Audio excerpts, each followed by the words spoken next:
വിശ്വസിക്കാൻ പറ്റില്ല മോനെ. ഞാൻ കൊടുത്തേ പുല്ല് മുളച്ചിട്ടുണ്ടാവില്ലേ, എങ്ങനെയാ വീട്ടിലെത്തിയാൽ എനിക്കറിയില്ല.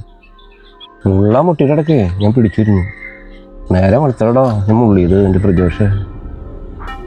അയ്യോ, അത് പറയാനുണ്ടോ? എപ്പോഴും ആ രൂപ എൻ്റെ കൂടെ ഉണ്ടോയെന്ന് തോന്നുന്നു നോക്കി. ഇന്നലെ ഞാൻ ഉറങ്ങിയിട്ടില്ല, റൂമിൽ ലൈറ്റ് പോലും ഞാൻ കെടുത്തിയിട്ടില്ല. ഈ കാര്യം പറഞ്ഞിട്ട് ഒരാൾ വിശ്വസിക്കണില്ലേ? ഇല്ല പേടിച്ചാൽ തൂറി. ഇങ്ങനെ ഒരു അനുഭവം എനിക്ക് വന്നിട്ടില്ല കേട്ടോ. അനുഭവം ആദ്യമായിട്ടാണ് ഇങ്ങനെ സംഭവങ്ങൾ വരുന്നത്. താടി മിശൊക്കെ പഠിച്ചാ? മുഖം താടി മിശി പഠിക്കാൻ പൊട്ടൻ ദൈവം അന്ന് എന്നോട് പറഞ്ഞിട്ടുണ്ടായിരുന്നു.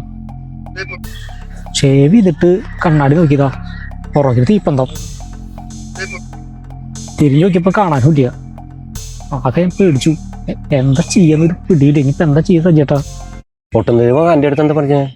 ഈ പറഞ്ഞ 30 വെള്ളിയാഴ്ച അഞ്ചൂക്കാലി എന്ന് പറഞ്ഞ സ്ഥലത്ത് തൊട്ടടുത്തൊരു വലിയ വൃക്ഷമുണ്ട്, അവിടെ ചെല്ലാനാ പറഞ്ഞേ. അവിടെ പൊട്ടൻ ദൈവം പ്രത്യക്ഷനാവുന്ന പറഞ്ഞേ.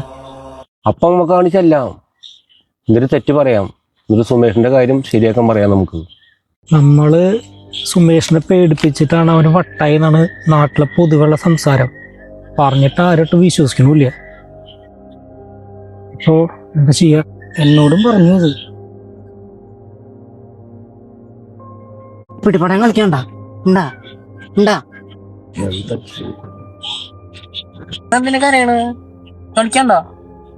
നിങ്ങളെല്ലാവരും കൂടി ഇവനെ പേടിപ്പിച്ചിട്ട് ഇവനൊരു വഴിക്കാക്കിയില്ലേ? ഇതൊക്കെ അവനവനെ അനുഭവം വരുമ്പോഴേ മനസ്സിലാവുള്ളൂ. ആ ചതിക്കാത്ത ചന്തു സിനിമല്ലേ, അത് ഞാൻ കൊറേ കണ്ടതാട്ടാ. നിങ്ങളെന്തിനാ കരയണ്?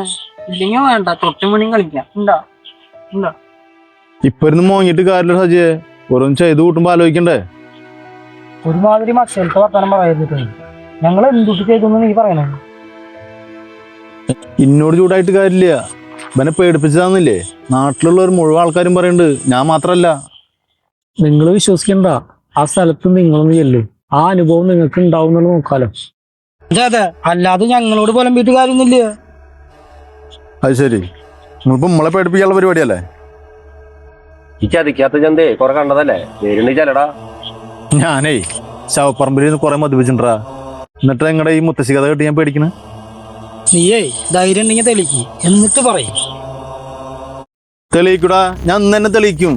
പേടിപ്പിക്കാനാണ് ഉദ്ദേശമെങ്കിൽ അത് നടക്കില്ല മക്കളെ. നല്ല വടിവാൾ കൊണ്ട് പണി കിട്ടും, ഓർമ്മയിൽ ഇരുന്നോട്ടേട്ടാ. ഈ വടിവാളോ ചോക്കോ വെട്ടോത്തിയോ എന്തുകൊണ്ടെങ്കിൽ പൊക്കോ, ഒന്ന് തെളിയിച്ച് കാണിക്ക്. ഞാൻ കാണിച്ചു തരാടാ ട്ടാ. അതൊന്നും വേണ്ട, നമുക്ക് 100 കൊല്ലം വിളിച്ചാലോ? മഴ പെയ്യുണ്ട്, മഴ. അതൊക്കെ കളിക്ക.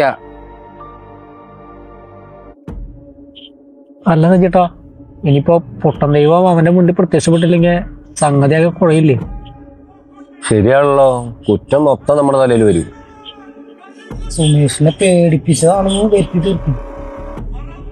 ഇട്ടി വെട്ടിയവന്റെ മേത്ത് പാമ്പ് കടിച്ചു പോലത്തെ അവസ്ഥ. ഇനിയിപ്പോ എന്താ ചെയ്യാ? വഴിയുണ്ട് നമുക്ക്. പ്രേതത്തിന്റെ വേഷം കെട്ടി അവനെ പേടിപ്പിക്കാം നമുക്ക്. അവൻ പറഞ്ഞു കേട്ടില്ലേ, വടിവാളും കൊണ്ടിട്ടാ ചിലപ്പോ പന്തി വരിക. ഒരു വീശ കഴുത്താ പോവും. റിസ്കാ. അതൊന്നും വേണ്ട, നമുക്ക് കളനെ